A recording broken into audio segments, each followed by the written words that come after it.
చంద్రబాబు నాయుడు గారు అల్లూరు సీతారామరాజు జిల్లా అరకువేలి మండలం గన్నెలలో రేపటికి పర్యటన సందర్భంగా ఆదివాసులకు రాష్ట్ర ముఖ్యమంత్రి ఇచ్చినటువంటి హామీ 100% రిజర్వేషన్ ఉద్యోగ ఉపాధ్యాయ రిజర్వేషన్ ఆర్డినెన్స్ జారీ చేయాలని చెప్పేసి ఈ సందర్భంగా మేము డిమాండ్ చేయడం జరుగుతుంది.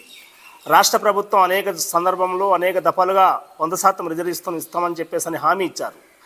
ఈ నేపథ్యంలోనే రాష్ట్ర ప్రభుత్వం అనేక సమావేశాలు, చర్చలు, వర్క్షాపులు నిర్వహించి 100% రిజర్వేషన్ ఇస్తామని చెప్పేసి కూడా ప్రకటించడం జరిగింది. కానీ నేటికి 100% రిజర్వేషన్ ఇవ్వకుండా సమావేశాలు, చర్చలు, కమిటీల పేరుతోటి కాలయాపన చేయడం అన్యాయం. తక్షణమే 100% రిజర్వేషన్ ఇచ్చి ఆదివాసీ నిరుద్యోగులకి ఉద్యోగ ఉపాధి అవకాశాలు కల్పించాలని చెప్పేసి ఈ సందర్భంగా మేము డిమాండ్ చేయడం జరుగుతుంది. అంతేకాకుండా రాష్ట్ర విద్యాశాఖ మంత్రి గారు 2026 అక్టోబర్ నెలలోనే డిఎస్సి ఉంటుందని చెప్పేసి ప్రకటించారు. ఈ నేపథ్యంలో 100% రిజర్వేషన్ ఇవ్వకుండా ఆదివాసీ ప్రాంతంలో డిఎస్సి నిర్వహిస్తే ఆదివాసీ నిరుద్యోగులు పూర్తిగా నష్టపోయేదానికి అవకాశం ఉంది. 2025 మెగా డిఎస్సిలో దాదాపు 5,000 ఉపాధ్యాయ పోస్టులు ఆదివాసులు కోల్పోయారు. ఈ నేపథ్యంలో 100% రిజర్వేషన్ ఇచ్చిన తర్వాతే డిఎస్సి నిర్వహించాలని చెప్పేసి ఈ సందర్భంగా మేము డిమాండ్ చేయడం జరుగుతుంది. ఈ అంశం మీద రాష్ట్ర ముఖ్యమంత్రిగా స్పష్టమైన ప్రకటన చేయాలని చెప్పేసి ఈ సందర్భంగా మేము డిమాండ్ చేయడం జరుగుతుంది. అంతేకాకుండా ఆదివాసీ ప్రాంతంలో ఆదివాసులకు గుండెకాయ ఆదివాసుల రక్షణ కవచం 1/70 చట్టం సవరణ చేయాలని చెప్పేసి 1672 మంది గిరిజన నేతలు సుప్రీంకోర్టులో 2023లో కేసు దాఖలు చేయడం జరిగింది. ఈ నేపథ్యంలో ఆదివాసులకు అండగా ఆదివాసులకు రక్షణగా నిలబడాల్సిన రాష్ట్ర ప్రభుత్వం నేటికి సుప్రీంకోర్టులో కౌంటర్ పిటిషన్ దాఖలు చేయకపోవడం చాలా దుర్మార్గం. తక్షణమే కౌంటర్ పిటిషన్ దాఖలు చేసి ఆదివాసీ హక్కుల చట్టాలు కాపాడాలని చెప్పేసి సందర్భంగా మేము డిమాండ్ చేస్తున్నాం. అదే సందర్భంలో ఆదివాసీ ప్రాంతంలో PM జన్మన్ పేరుతోటి అభివృద్ధి చేస్తామని చెప్పేసి ప్రకటన చేస్తున్నారు. ఇది కేంద్రంలో ప్రధానంగా రాష్ట్రపతి గారు ప్రత్యేకమైనటువంటి పథకం PM జన్మన్. దీనికి సంబంధించి ఈ అల్లూరు సీతారామరాజు జిల్లాలో సుమారు 33,000 ఇల్లు నిర్మాణం జరుగుతుంది. వాళ్ళకి బకాయి బిల్లు చెల్లించడంలో కానీ రాష్ట్ర ప్రభుత్వం ₹1,00,000 పెంచుతూ జీవో జారీ చేసినప్పటికీ ₹1 కూడా PM జన్మన్ లబ్ధిదారులకి ఇవ్వకపోవడం చాలా దుర్మార్గం.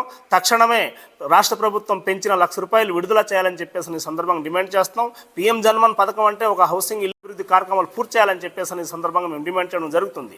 అంతేకాకుండా కేంద్ర రాష్ట్ర ప్రభుత్వాలు ఈ ప్రపంచ ప్రఖ్యాతిగాంచిన అరకు కాఫీని ప్రమోట్ చేస్తూ దేశ విదేశాల్లో మొత్తం ఈ కాఫీని పంపిణీ చేస్తుందని చెప్పేసి ప్రచార ఆర్భాటం చేస్తున్నటువంటి ఈ నేపథ్యంలో ఈ ఆర్గానిక్ కాఫీ పండిస్తున్నటువంటి ఆదివాసీ రైతులకి గిట్టుబాటు ధర ఇవ్వడం కానీ ఆ తోటలు పెంచుతున్నటువంటి ప్రోత్సాహక నిధులు దాదాపు పాడేరు ITDA పరిధిలోనే సుమారు ₹60 కోట్ల బకాయి ఉంది. అది విడుదల చేసి ఆదివాసీ రైతులకు ఇవ్వడం కానీ జరగడం లేదు. మరోపక్క బెర్రీ బొరర్ వ్యాధి సోకిందనే పేరుతోటి పళ్ళు మొత్తం తీసేసి ఉడకబెట్టి పాతేస్తున్న పరిస్థితి. ఆ రైతులు కూడా కనీసం నేటికి ఇప్పటికీ నష్టపరిహారం ఇవ్వకపోవడం దుర్మార్గం. ఈ నేపథ్యంలో అరకు కాఫీని ఖచ్చితంగా ఇవ్వాల్సినటువంటి 60 కోట్ల బకాయి విడుదల చేసి గిట్టుబాటు ధర కల్పించి మార్కెటింగ్ వ్యవస్థ కల్పించాలని చెప్పేసి ఈ సందర్భంగా డిమాండ్ చేస్తున్నాం. ఈ అంశం మీద రాష్ట్ర ముఖ్యమంత్రి గారు స్పష్టంగా గన్నెల పర్యటనలో ప్రకటన చేయాలని చెప్పేసి ఈ సందర్భంగా విజ్ఞప్తి చేస్తున్నాం. ఆదివాసీ ప్రాంతంలో ముఖ్యమంత్రి గారు వస్తే ఆదివాసులు మేలు జరగాలని చెప్పేసి కోరుకుంటున్నాం. ఈ నేపథ్యంలో రాష్ట్ర ముఖ్యమంత్రి ప్రకటన చేయకపోతే భవిష్యత్తులో పెద్ద ఎత్తున పోరాటానికి సన్నద్ధం అవుతామని చెప్పేసి ఈ రాష్ట్ర ప్రభుత్వానికి హెచ్చరిస్తున్నాం. సీతారామరాజు జిల్లా అరకువేలి గన్నెల ప్రాంతంలో పర్యటన చేస్తున్నటువంటి ముఖ్యమంత్రి గారు అక్రమంగా చేసుకున్న ఒప్పందాలు హైడ్రో పవర్ ప్రాజెక్ట్ నిర్మాణం కోసం జారీ చేసిన జియో నెంబర్ 1351/29/2 రద్దు చేయాలని చెప్పేసి ఈ సందర్భంగా మేము డిమాండ్ చేస్తున్నాం.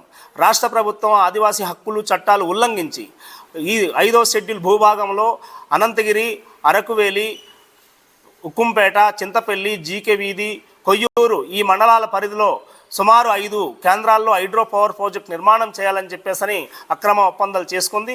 ఇవి కూడా బడా కార్పొరేట్ కంపెనీలు అయినటువంటి నవయుగ, అదాని ఈ సంస్థలకి కొండలు, అడవి, అలాగే భూమి, నీరు అప్పజెప్పడం చాలా దుర్మార్గం. ఈ నేపథ్యంలో హైడ్రో పవర్ ప్రాజెక్ట్ అక్రమ ఒప్పందాలు రద్దు చేయాలి. ఈ హైడ్రో పవర్ ప్రాజెక్ట్ నిర్మాణంతో ఆదివాసీ ప్రాంతం మొత్తం జలసమాధి అవుతుంది. ఆదివాసీ ప్రాంతంతో పాటు జలసమాధి అవడంతో పాటు మైదాన ప్రాంతంలో కూడా తాగునీళ్ళకు చాలా ఇబ్బంది పడే పరిస్థితి ఉంది. ఈ నేపథ్యంలో ఖచ్చితంగా హైడ్రో పవర్ ప్రాజెక్ట్ అక్రమ ఒప్పందాలు రద్దు చేయాలని చెప్పేసి ఈ సందర్భంగా డిమాండ్ చేస్తాం. లేని పక్షంలో భవిష్యత్తులో పెద్ద ఎత్తున పోరాటానికి సన్నద్ధం అవుతామని చెప్పేసి హెచ్చరిస్తాం.